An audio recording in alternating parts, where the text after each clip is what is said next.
आप सभी बच्चों का दृष्टि एचसीएस पर बहुत बहुत स्वागत है। जैसा आप जानते हैं कि यहाँ एक शानदार वीडियो सीरीज आपके हरियाणा सिविल सर्विसेज एग्जाम को टारगेट करते हुए शुरू की गई है, जहां पर इस एग्जाम के सभी संबंधित विषयों के महत्वपूर्ण टॉपिक्स पर आपको डेली बेसिस पे ये वीडियोस प्राप्त हो रही हैं। यहाँ पे हम देखते हैं कि जो बच्चे Haryana civil services exam 2027 target कर रहे हैं, उनके लिए तो ये वीडियोस बहुत लाभकारी होंगी, क्योंकि ये वो टॉपिक्स पर वीडियोस हैं कि जहां पर क्वेश्चन एग्जाम में आने की संभावना ज्यादा होती है। साथ ही साथ वो बच्चे जो अन्य प्रतियोगी परीक्षाओं को टारगेट कर रहे हैं, उन बच्चों के लिए भी ये सीरीज बहुत लाभदायक है। यहां पर मैं कवर करवा रहा हूं इंडियन हिस्ट्री के महत्वपूर्ण टॉपिक्स, जबकि अन्य विषय विशेषज्ञों से आपकी मुलाकात समय समय पर होगी जो अन्य विषय डील करने वाले हैं। इसलिए नियमित रूप से जुड़े रहना है, नियमित रूप से इस वीडियो सीरीज का लाभ उठाना है और हर दिन सरकारी नौकरी प्राप्त करने के अपने उस सपने को पाने की दिशा में कदम बढ़ाना है। आज हमारा जो टॉपिक होने वाला है वो है दिल्ली सल्तनत। आपको पता है कि ऑलरेडी दिल्ली सल्तनत पर मैंने एक पार्ट बना दिया था, जहां पर हमने गुलाम वंश और खिलजी वंश डील किया था, जबकि आज हम लोग दिल्ली सल्तनत में गुलाम वंश और खिलजी वंश के बाद के वंश यानी तुगलक, सैयद और लोदी वंश डिस्कस करेंगे। एक बार जरा सा ब्रीफ कर लें कि दिल्ली सल्तनत 1206 से 1526 के बीच की कहानी, जिसमें 5 वंश आते हैं और सबसे पहला वंश है स्लेव डायनेस्टी या गुलाम वंश, जो है 1206 से 1290। इसके अलावा खिलजी वंश 1290 से 1320, और ये दो हमने पढ़ लिए हैं। जो खिलजी वंश है वो सभी 5 वंशों में जो दिल्ली सल्तनत में आए उनमें सबसे कम टाइम के लिए खिलजी वंश आता है। अब हम देखते हैं अगला वंश तुगलक वंश। ये है कहां से कहां, 1320 से 1414, 1320 से 1414, और यहां पर अगर हम ईयर्स देखें तो 94 यानी 94 ईयर्स बच्चे तुगलक वंश रहा। और पांचों वंश में अगर कोई वंश सबसे ज्यादा समय के लिए रहा तो वो तुगलक वंश ही है। अब तुगलक वंश में हमको किन किन लोगों को पढ़ना है जरा समझते हैं। तो तुगलक वंश में सबसे पहले हम लोग पढ़ेंगे इनके फाउंडर, जिनका नाम है गियासुद्दीन तुगलक, और जिनका टाइम पीरियड होगा 1320 से 1324। तो ये है गियासुद्दीन तुगलक, संस्थापक इस वंश के, 1320 से 24। इनके बाद हम लोग देखते हैं मोहम्मद बिन तुगलक, और मोहम्मद बिन तुगलक हैं 1324 से 1351। इनको बुद्धिमान मूर्ख शासक यानी वाइस फुल किंग कहते हैं। वो क्यों कहते हैं वो सब हम देखेंगे। इसके अलावा हमको पढ़ने हैं उनके चचेरे भाई जो अगले सुल्तान बनेंगे, फिरोज शाह तुगलक, 1351 से 1388। और इसके बाद हम लोग फाइनली डिस्कस करने वाले हैं बच्चे मोहम्मद शाह तुगलक, एमएसटी, एकदम मस्त आदमी है एमएसटी। इनका एक नाम नसीरुद्दीन महमूद भी है, और ये नसीरुद्दीन महमूद या मोहम्मद शाह तुगलक ये हैं 1388 से 1414। तो इस तरीके से ये 4 सुल्तान हमको यहाँ पे पढ़ने हैं। चलिए सबसे पहले बात करते हैं गियासुद्दीन तुगलक, यानी कि जो 1320 से 1324 के बीच में शासन किए, और ये संस्थापक हैं तुगलक वंश के। अब लेकिन थोड़ा सा पास्ट में जाते हैं। असल में जब खिलजी वंश शासन किया करता था, जैसे जब अलाउद्दीन खिलजी शासक हुआ करते थे यहाँ दिल्ली में, उस टाइम पर हम देखते हैं कि गियासुद्दीन तुगलक मौजूद थे नॉर्थ वेस्ट इंडिया में, देपालपुर पंजाब के गवर्नर हुआ करते थे, और ये मंगोलों के अटैक के खिलाफ एक बहुत बड़ी दीवार थे। यानी मंगोलों के नॉर्थ वेस्ट से जो अटैक हो रहे थे तो उनमें डिफेंस के रूप में बहुत स्ट्रांग इनका रोल था। तो उस टाइम पर ये गवर्नर थे और खिलजी लोगों को करते थे उनके लिए काम, यानी कि उनके गवर्नर हैं, उनके अधीन है। अब यहाँ पे इनका ओरिजिनल नाम था गाजी मलिक। आगे चल के सुल्तान बनते हैं तो इनका क्या टाइटल होता है, तो गियासुद्दीन तुगलक, लेकिन ओरिजिनल नाम क्या था बच्चे, गाजी मलिक। सबसे पहली चीज इनके बारे में दिमाग में रखें। दूसरा मैंने बताया देपालपुर पंजाब के यहाँ पे गवर्नर, ध्यान रखेंगे आपको नोट्स हिंदी एवं इंग्लिश दोनों में बाइलिंगुअल में दूंगा, अभी दिखाऊंगा भी। तो देपालपुर पंजाब के ये गवर्नर रहे। अच्छा, इनके बारे में और कोई खास बात है क्या सर? बिल्कुल। अब इनने एक सिटी स्थापित की जिसका नाम है बच्चे तुगलकाबाद। तो तुगलकाबाद नाम की एक सिटी इन्होंने दिल्ली के बाहर स्थापित की, और यहां पर हम देखते हैं अपना कैपिटल भी इनने बनाया। जैसे कल हमने पढ़ा था अलाउद्दीन खिलजी ने दिल्ली के बाहर एक सिटी स्थापित की, सिरी, उसको अपना कैपिटल बनाया, वैसे ही तुगलकाबाद ये दिल्ली के बाहर एक सिटी स्थापित की गियासुद्दीन तुगलक ने, और इसे अपनी राजधानी बनाया। लेकिन आज दिल्ली इतना बड़ा हो चुका है, इतना फैल चुका है कि ये सिरी, ये तुगलकाबाद आज दिल्ली का ही हिस्सा माने जाते हैं। इसके अलावा गियासुद्दीन तुगलक के बारे में एक और शानदार बात, ये पहले सुल्तान हैं जिन्होंने इंडिया में कैनाल्स बनवाना शुरू किया, यानी नहरें बनवाना शुरू किया। तो पहले सुल्तान जिन्होंने इंडिया में सिंचाई के लिए, इरिगेशन के लिए नहरें बनवाना शुरू किया। अब एक बार इन्होंने बंगाल पर अटैक किया, बंगाल को जीता, और तब इनने क्या किया, वापस आने से पहले एक पत्र लिखा दिल्ली में। दिल्ली में किसको पत्र लिखा, क्योंकि दिल्ली में तो ये खुद ही है सुल्तान, तो ये दिल्ली से कहां निकले हैं, बंगाल। बंगाल जीत लिया। अब जब वापस आ रहे थे तो वापस आने से पहले कुछ दिन यहां पे रुके, लेकिन एक पत्र भिजवाया यहां दिल्ली में, किसको, तो दिल्ली में एक सूफी संत जिनका नाम है निजामुद्दीन औलिया। इनके बारे में मैंने आपको बताया था कि जो अलाउद्दीन खिलजी थे, जो कि खिलजी वंश के सुल्तान थे, तो निजामुद्दीन औलिया उनके टाइम पे भी मौजूद थे। निजामुद्दीन औलिया ने कई सारे सुल्तानों का शासन देखा है। तो हुआ क्या कि यहां गियासुद्दीन तुगलक को लगता था कि ये जो निजामुद्दीन औलिया हैं ये भड़काते रहते हैं आम जनता को गियासुद्दीन तुगलक के खिलाफ, और आज नहीं तो कल इनकी वजह से दिल्ली की जनता विरोध करेगी, विद्रोह करेगी गियासुद्दीन तुगलक का, ऐसा इनको लगता था। इसलिए गियासुद्दीन तुगलक ने एक पत्र भिजवाया दिल्ली में निजामुद्दीन औलिया को कि मेरे दिल्ली पहुंचने से पहले आप दिल्ली छोड़ दो। और तब निजामुद्दीन औलिया ने रिटर्न में पत्र में लिखवाया, हनूज दिल्ली दूरस्त, कि दिल्ली अभी दूर है, पहले आओ तो सही। अब गियासुद्दीन तुगलक जब आगे बढ़ते हुए दिल्ली की तरफ आ रहे थे तो इतने में उनका एक बड़ा बेटा जिसका नाम था जौना, उसने ये कहा कि भाई आप ना अभी सीधे ऐसे मत आ जाओ, आपने बहुत बड़ा काम किया, बंगाल जीता, इतना पूर्वी क्षेत्र है वो जीता, तो दिल्ली का कोई व्यक्ति बंगाल जीते बहुत बड़ी बात है, तो ये कोई छोटी मोटी बात नहीं, हम आपके स्वागत के लिए एक लकड़ी का महल बनवाएंगे। और एक विशाल लकड़ी का महल स्वागत समारोह के लिए बनवाया गया, और गियासुद्दीन तुगलक को रिक्वेस्ट की जौना ने कि आप उसी महल से आना। अब जब गियासुद्दीन तुगलक एक बड़े ऊंचे हाथी पर, जिस पर एक अम्ब्रेला लगा हुआ था, छाता लगा हुआ था उनको धूप से बचाने के लिए, तो बहुत ज्यादा हाइट हो गई, पहले हाथी की हाइट ज्यादा, फिर उसके बाद अम्ब्रेला, तो इसलिए जब ये लकड़ी के महल में आ रहे थे तो वो छाता लकड़ी के महल से कुछ इस प्रकार टकराता चला गया, हाथी रुका नहीं, तो पूरा लकड़ी का महल ढह गया गियासुद्दीन तुगलक के ऊपर, और इसमें गियासुद्दीन तुगलक की मृत्यु हो गई। कई लोग मानते हैं कि क्योंकि निजामुद्दीन औलिया ने कहा था हनूज दिल्ली दूरस्त, दिल्ली अभी दूर है, यानी श्राप लग गया इनको, ये निजामुद्दीन औलिया को निकलवाने वाले थे और ये खुद ही निकल लिए। और फिर दूसरी बात ये, कुछ लोग ये भी मानते हैं कि शायद जौना ने ये षड्यंत्र बनाया, ये कॉन्स्पिरेसी बनाई, क्योंकि अगले सुल्तान बनना चाह रहे होंगे। खैर, अगले सुल्तान यही बनते हैं जौना, और तब इनका नाम क्या होता है, टाइटल क्या होता है, मोहम्मद बिन तुगलक एमबीटी। तो मोहम्मद बिन तुगलक इनका टाइटल है, तो इनका ओरिजिनल नाम क्या था बच्चे, जौना। चलो इनको भी अब हम डिस्कस कर लेते हैं। तो हमने सबसे पहले डिस्कस कर लिया गियासुद्दीन तुगलक, तुगलक वंश की स्थापना की, देपालपुर पंजाब के गवर्नर, उत्तर पश्चिम सीमा के प्रमुख रक्षक थे खिलजी लोगों के टाइम पे। तुगलकाबाद शहर की स्थापना, इस नाम से किला भी बनवाया, और इन्होंने सिंचाई के लिए नहरों का निर्माण किया। तो ये पूरा डिस्कशन हम लोग यहाँ पे कर चुके हैं। अब चलिए हम लोग आगे बढ़ते हैं, जो अगला व्यक्ति हमको डिस्कस करना है। तो गियासुद्दीन तुगलक हमने पढ़ लिए 1320 से 1324, और इनके बाद जो अगले व्यक्ति हैं उनका नाम है मोहम्मद बिन तुगलक, यानी जिनका ओरिजिनल नेम वैसे क्या था, Jonah, not John Cena, you can't see me, नहीं बेटा जॉन सीना नहीं है, इनका नाम क्या है, बचपन का नाम जॉना। अब देखो इनको कहा जाता है वाइस फूल किंग, क्या कहा जाता है, बुद्धिमान मूर्ख शासक। अब ये बड़ी हैरानी की बात है कि किसी व्यक्ति को बुद्धिमान और मूर्ख एक साथ कहा जा रहा है, और उसके पीछे बड़े इंटरेस्टिंग इनके एक्सपेरिमेंट्स हैं जो फेल हो गए थे। चलो हम लोग वो एक्सपेरिमेंट समझते हैं। तो इनके 5 एक्सपेरिमेंट, सबसे पहले यहां पर क्या हुआ कि जैसे इनका कैपिटल क्या है, दिल्ली, लेकिन क्योंकि उस टाइम पर जैसा मैंने आपको बताया था कि तुगलक वंश से पहले खिलजी वंश आया था, और अलाउद्दीन खिलजी ने बिल्कुल साउथ इंडिया तक एक्सपेंशन कर लिया था, क्षेत्र विस्तार कर लिया था। और मोहम्मद बिन तुगलक के टाइम पर भी अब ये साउथ इंडिया तक इतना बड़ा क्षेत्र है, कैसे मैनेज करें। तो मोहम्मद बिन तुगलक ने सोचा यार बड़ी मुश्किल हो रही है, दिल्ली से साउथ इंडिया को मैनेज करना मुश्किल है, तो मैं क्या करता हूं, मैं कैपिटल इधर देवगिरी शिफ्ट कर देता हूं। कहां शिफ्ट कर देता हूं बेटा, देवगिरी। तो देवगिरी में शिफ्ट कर देता हूं। तो महाराष्ट्र में देवगिरी नाम की आज एक जगह है, तो उस टाइम पर इन्होंने अपना कैपिटल यहाँ पे देवगिरी कर दिया, और इसका एक नया नाम रखा दौलताबाद। क्यों कैपिटल शिफ्ट कर दिया, क्योंकि इन्होंने सोचा अगर मैं कैपिटल ऐसे बीच में रखूंगा तो यहां से मैं नॉर्थ और साउथ दोनों को मैनेज कर पाऊंगा।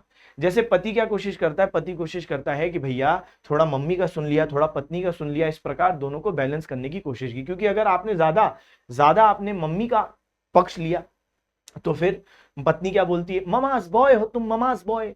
और अगर तुमने ज्यादा पक्ष ले लिया किसका, पत्नी का, तो फिर मम्मी क्या बोलेंगे, अरे तुम तो जोरू का गुलाम हो। इसीलिए बहुत बैलेंस तरीके से ये खेल खेलना पड़ता है। यहाँ पे भी बहुत बैलेंस तरीके से ये खेल खेलना चाह रहे थे कि कैपिटल बीच में रखते हैं ताकि नॉर्थ और साउथ दोनों को बैलेंस कर पाए। लेकिन हुआ क्या, इन्होंने जो महीना चुना, अब दिल्ली से देवगिरी के बीच का डिस्टेंस 1500 किलोमीटर है, तो इन्हें अपना कैपिटल शिफ्ट तो कर दिया, लेकिन दिल्ली की जनता को जबरदस्ती कहा गया कि चलो तुम लोग भी, सुल्तान जहां वहीं प्रजा होगी, तुम लोग भी चलो। और भयंकर गर्मी का सीजन तय किया, अप्रैल मई। अब सोचो आप, इतना भयंकर गर्मी का सीजन तय किया, खुद तो हाथी पर सेवक इनको पंखा करते करते आ रहे हैं, आम लोगों का क्या, आम लोग बेचारे पैदल इतना लंबा डिस्टेंस चल रहे हैं, कई लोगों की रास्ते में ही मृत्यु हो गई। एक इतिहासकार है, उन्होंने लिखा है कि मेरे दादाजी की एक टांग खत्म हो गई यहाँ पहुंचते पहुंचते। अब कुछ दिन ये देवगिरी में रुके, कई लोग फ्रस्ट्रेटेड थे इनसे कि अरे क्यों कैपिटल चेंज कर दिया, चलो फिर भी अब देवगिरी पहुंच गए। लेकिन कुछ दिन देवगिरी में रुकने के बाद मोहम्मद बिन तुगलक कहते हैं मजा नहीं आ रहा है, वापस चला जाए। और बोलते हैं कि दिल्ली की जो आबो हवा है, जो वहां की जलवायु है, क्लाइमेट है, वो बहुत बढ़िया है, ये तो बेकार है, चलो वापस। अरे बाप रे। और अब वापस बच्चे, इन्होंने अपने लोगों को कहा कि वापस दिल्ली करते हैं। लोगों ने कहा इतना मारेंगे हम तुझको।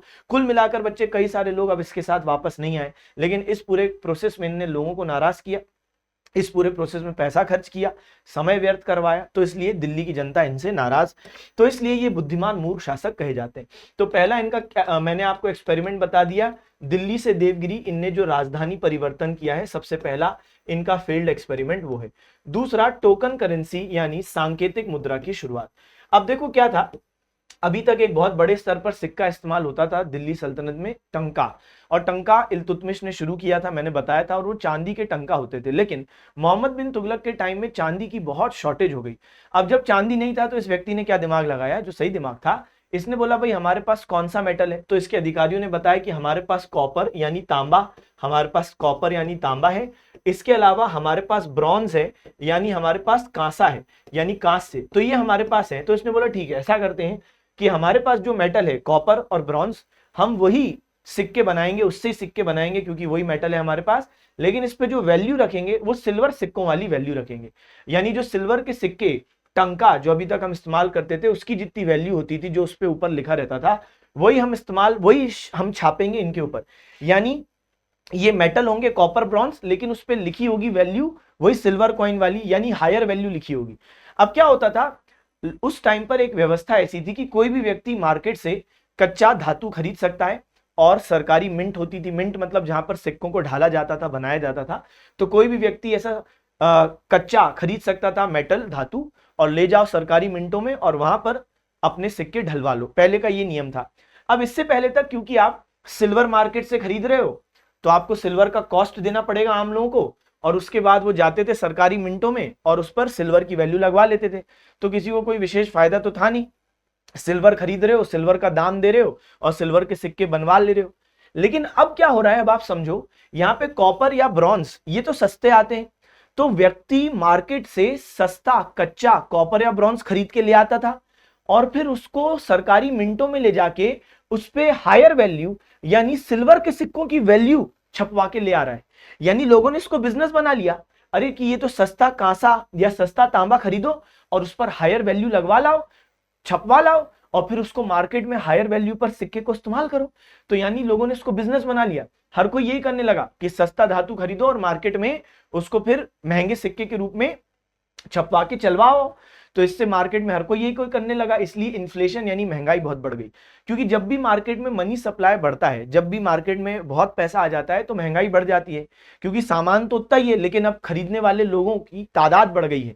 इसलिए जो बेचने वाला व्यक्ति होता है वो कहता है हम इतने में नहीं बेचेंगे, अब तो बहुत सारे लोग हमको ये दाम देने को तैयार है, अब हम थोड़ा ज्यादा में बेचेंगे।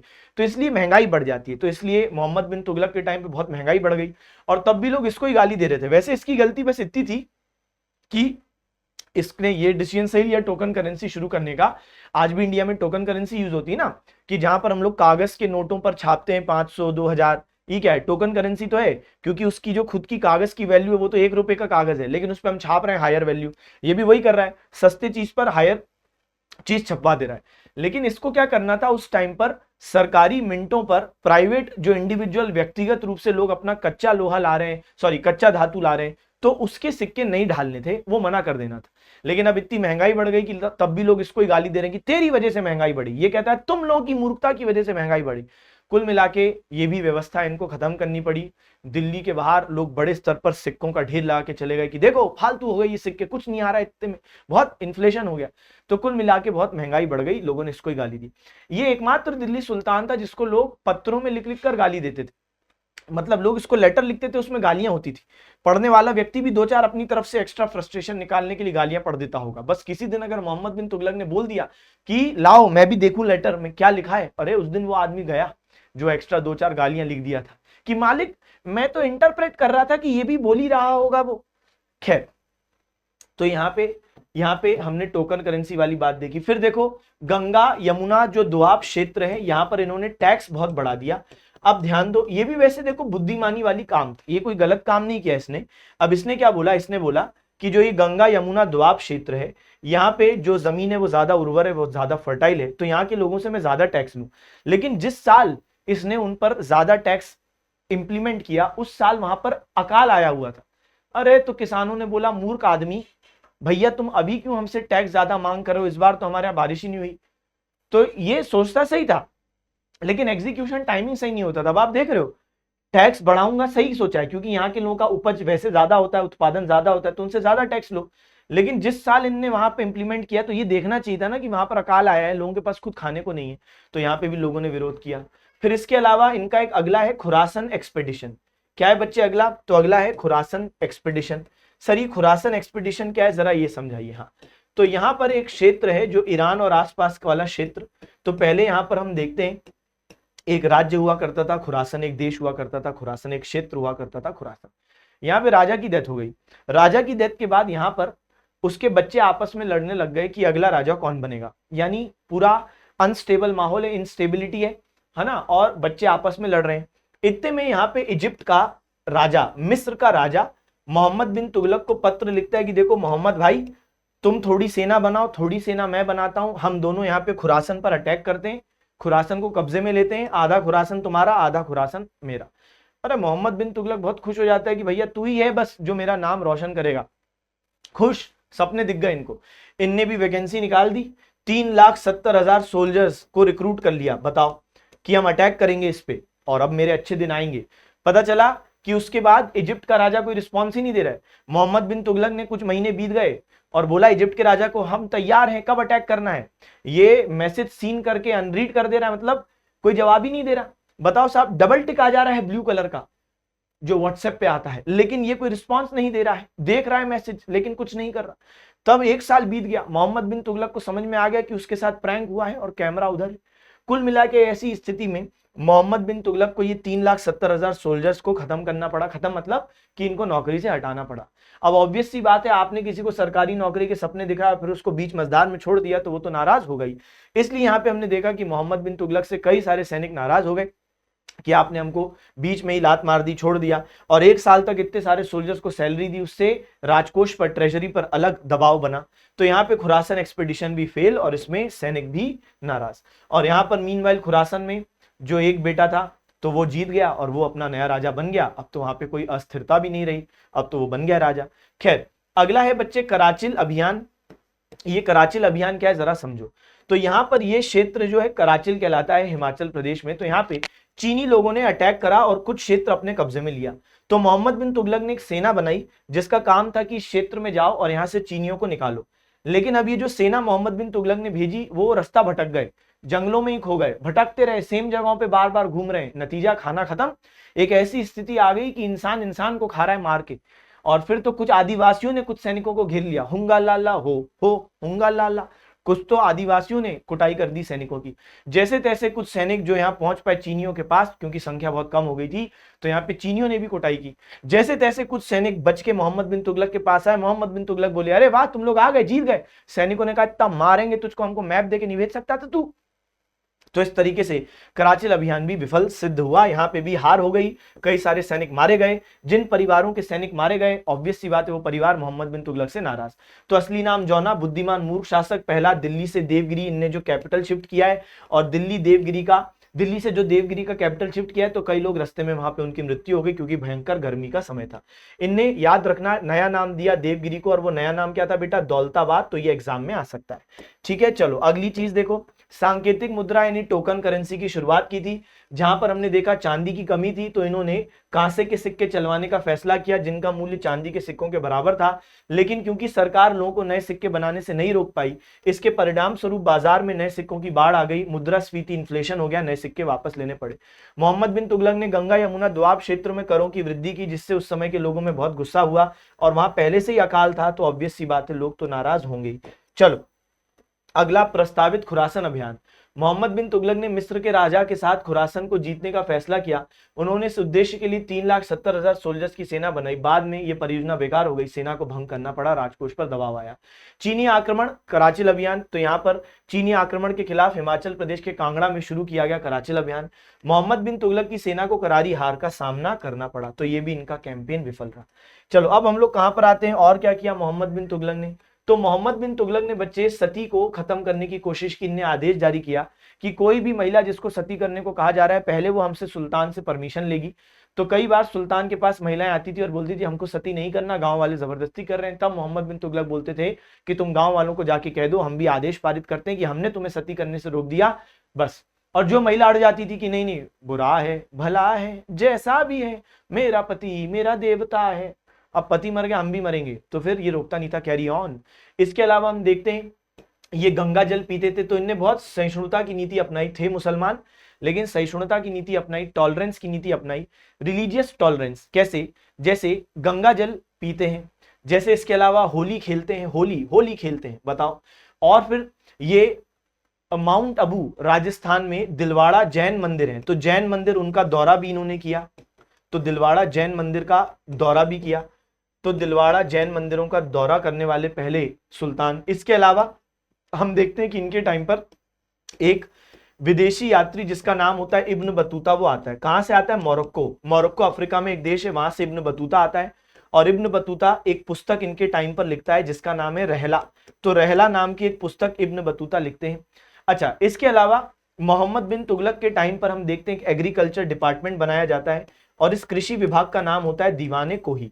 जैसे मैंने आपको गुलाम वंश में बलबन का दीवाने अर्ज पढ़ाया था, वो मिलिट्री डिपार्टमेंट था, और ये दीवाने कोही है जो कि एग्रीकल्चर डिपार्टमेंट है। फिर मोहम्मद बिन तुगलक के टाइम पर हम देखते हैं कि इनने एक सिटी स्थापित की जिसका नाम है जहां पना, तुसी ग्रेट हो तोहफा कबूल करो। तो बच्चे जहां पना नाम की सिटी इन्होंने स्थापित की, जो दिल्ली के बाहर ही एक सिटी स्थापित थी, और इसको अपना कैपिटल बनाया। वैसे ही जैसे अलाउद्दीन खिलजी ने सिरी, गियासुद्दीन तुगलक ने तुगलकाबाद, और यहाँ मोहम्मद बिन तुगलक ने जहांपना नाम की सिटी बनाई है। आज दिल्ली इतना फैल चुका है कि जहांपना दिल्ली का ही पार्ट है। फिर हम देखते हैं कि मोहम्मद बिन तुगलक वो दिल्ली सुल्तान है जिसके टाइम पर दिल्ली सल्तनत अपने चरम पर था, पीक पर था, यानी एरिया वाइज सबसे ज्यादा क्षेत्र इसके पास ही आ गया। हालांकि इसमें इसका कंट्रीब्यूशन कम है, वो तो खिलजी लोगों ने, अलाउद्दीन खिलजी ने इतना एक्सपेंशन किया था, वही तुगलक लोगों को मिल गया, इसलिए बहुत ज्यादा इनके पास एरिया हो गया, वरना इनने खुद ज्यादा ऐड नहीं किया। खैर, लेकिन साम्राज्य का विघटन यानी साम्राज्य का टूटना भी इनके टाइम पे शुरू हुआ, यानी डिसइंटीग्रेशन ऑफ एम्पायर बच्चे इनके टाइम पे ही शुरू हुआ। ठीक है, तो यहां पर मैं आपको बताता हूं। तो 1336 में मोहम्मद बिन तुगलक का शासनकाल का समय क्या है, मोहम्मद बिन तुगलक का शासनकाल का समय है 1324 से 51। तो इनके टाइम पर 1336 में हम देखते हैं कि विजयनगर साम्राज्य दो भाइयों ने स्थापित किया। 1336 में हरिहर और बुक्का नाम के दो भाई, इन्होंने विजयनगर साम्राज्य की स्थापना की। जबकि कुछ साल बाद 1347 में 1347 में अलाउद्दीन हसन बहमन शाह नाम के व्यक्ति ने बहमनी साम्राज्य की स्थापना की, यानी ये दोनों क्षेत्र ये तुगलक वंश से अलग हो गए, दिल्ली सल्तनत से अलग हो गए। ठीक है, बाकी जो बातें मैंने बता दी कि सबसे अधिक विद्रोह इनके टाइम पे ही हुए। ठीक है, फिर हमने देखा दीवाने को ही कृषि विभाग, और ये जो कृषि विभाग है मोहम्मद बिन तुगलक का, ये सोंदर और तक्कावी नाम के दो लोन, सोंदर और तक्कावी नाम के बेटा दो लोन, दो ऋण दिया करता था। फिर इब्न बतूता उनके शासन के दौरान आए और इन्होंने रहला लिखी। सुल्तान ने बतूता को सम्मान देने के लिए काजी बनाया, जज बना दिया, बताओ। तो ये भी एक बात है, traveller Ibn Battuta came to India during his time, कौन सी बुक लिखी, रहला, और सुल्तान ने इनको खुश करने के लिए काजी इनको बना दिया कि तुम काजी हो, जज हो। खैर, दीवाने को ही विभाग, और ये लोन देता था सोंदर तक्कावी किसानों को बीज खरीदने के लिए। फिर इसके अलावा जैन मंदिरों का दौरा, सती प्रथा को खत्म, गंगा जल पीते थे, होली खेलते थे, जहां पना सिटी बनाई। तो ये सब हमने पूरी बातें कर ली। अब देखो, जब इनकी डेथ हुई तो एक इतिहासकार है जिनका नाम है बदायूनी, और बदायूनी ने पता है क्या लिखा है कि सुल्तान को प्रजा से, प्रजा को सुल्तान से आज मुक्ति मिली, क्योंकि ये भी प्रजा से परेशान थे, प्रजा आए दिन गालियां लिख रही है, विद्रोह कर रही है, और प्रजा इनसे तो परेशान थी इनके एक्सपेरिमेंट्स की वजह से। इसलिए बदायूनी ने कितना सही लिखा है कि आज जब इनकी मृत्यु हुई तो सुल्तान को प्रजा से, प्रजा को सुल्तान से मुक्ति मिल गई। चलो अगला व्यक्ति अब हमको देखना है, तो देखो बच्चे, हमने बोला तुगलक वंश में गियासुद्दीन तुगलक पढ़ लिया 1320 से 24। इसके बाद मोहम्मद बिन तुगलक बुद्धिमान मूर्ख शासक पढ़ लिया 1324 से 51। इनके बाद इनका चचेरा भाई आएगा पावर में, जिसका नाम होगा फिरोज शाह तुगलक 1351 से 1388, 1351 से 1388। अब इनके बारे में जरा समझते हैं। तो फिरोज शाह तुगलक को बोलते हैं कि इनको कांटों का ताज मिला। क्यों? क्योंकि इनके भाई ने इतना रायता फैलाया, मोहम्मद बिन तुगलक ने इतना रायता फैलाया, अलग अलग वर्गों को इतना ज्यादा परेशान कर दिया, इसलिए इनको एक बहुत बड़ा टास्क इनके सामने था कि सबको खुश करो। इसलिए इनने सभी लोगों को खुश करने की नीति अपनाई, शांत करने की नीति अपनाई, ताकि विद्रोह कम हो। तो इसलिए कहते हैं कि इनको कांटों का ताज मिला, कि हर कोई नाराज है। तो इन्होंने सबको खुश करने की कोशिश कैसे की?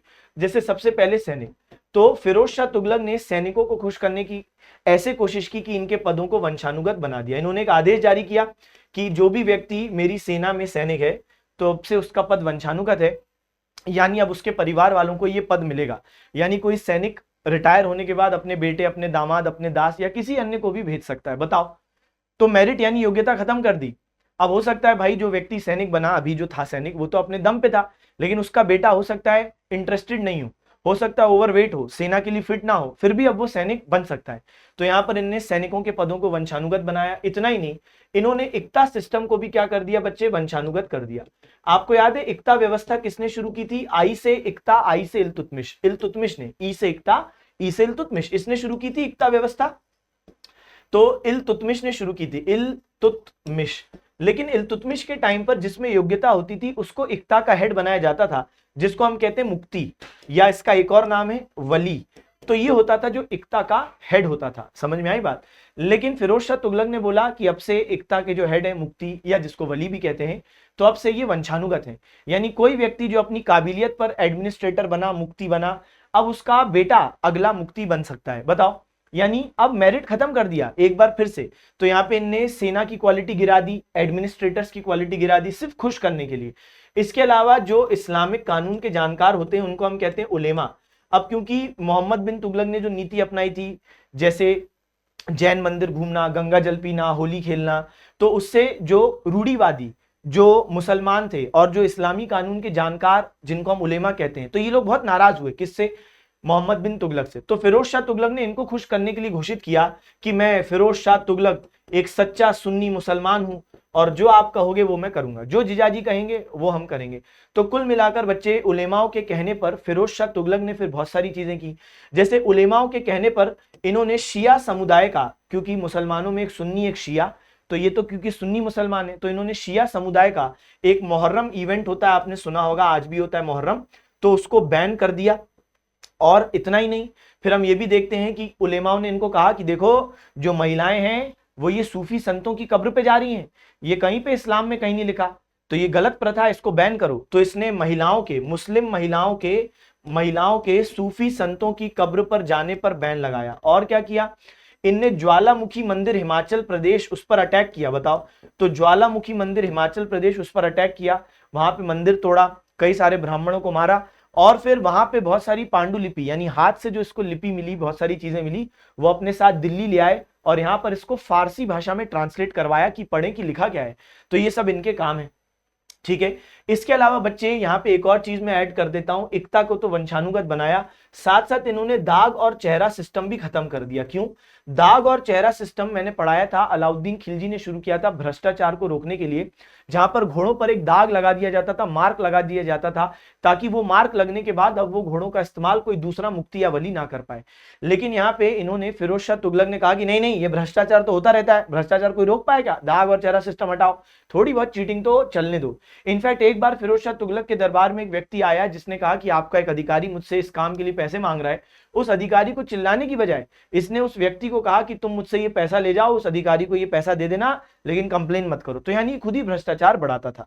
फिर और क्या किया?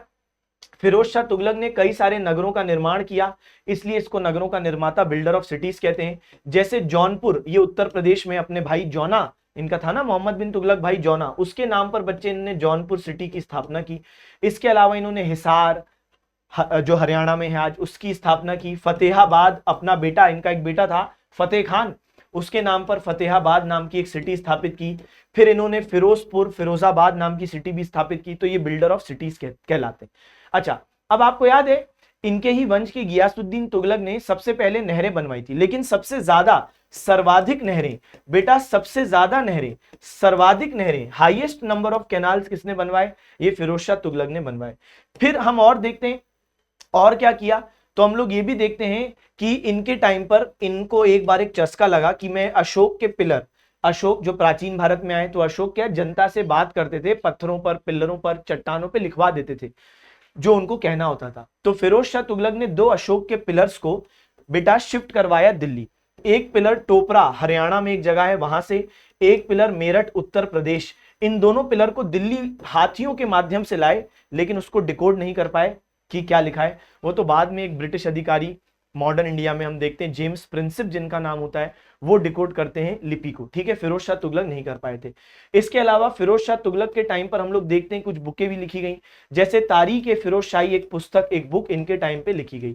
तो तारीख ए फिरोज शाही, तो तारीख ए फिरोज शाही असल में 2 बुक हैं जो अलग अलग लोगों ने लिखी है, लेकिन इन बुक्स का नाम तारीख ए फिरोज शाही है।